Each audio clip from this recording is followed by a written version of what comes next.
Maya Pahoros, Labuan, Kapampangan. Kalabing lima na nining ka na akong Tagalugan series ini. Okay, number 15. Yung mumunang diling buri ko sabihin kaya kayo ngayon yung amanong Mimiwas. Mimiwas, Tagalugan niya.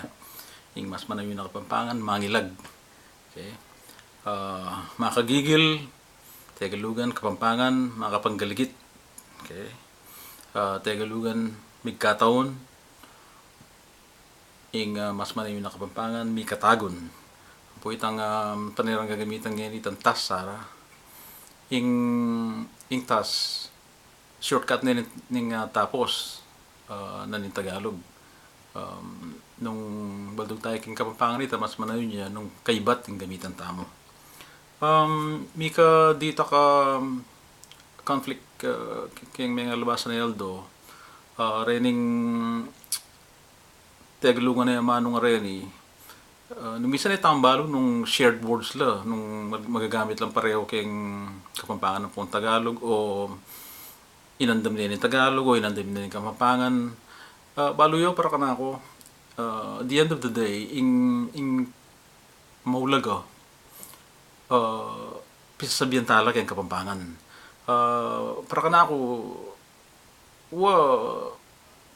masanting siguro nung determine tamong nung makapiyo tamo nung sano taga na rin Kapampangan, sano taga na rin Tagalog, at sano rin may andam which is which.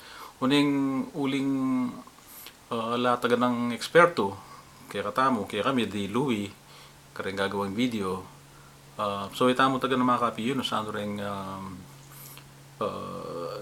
genuine na harapin na Kapampangan. So ngayon kung babasi ko lamang rin ka na akong Tagalugan, itong magagamit lang yung Tagalog, at atin lang mas manayon na Kapampangan, itong Kapampangan para ka na ako.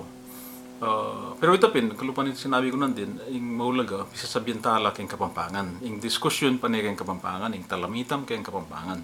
Ito yung pinakamaulaga para ka na ako.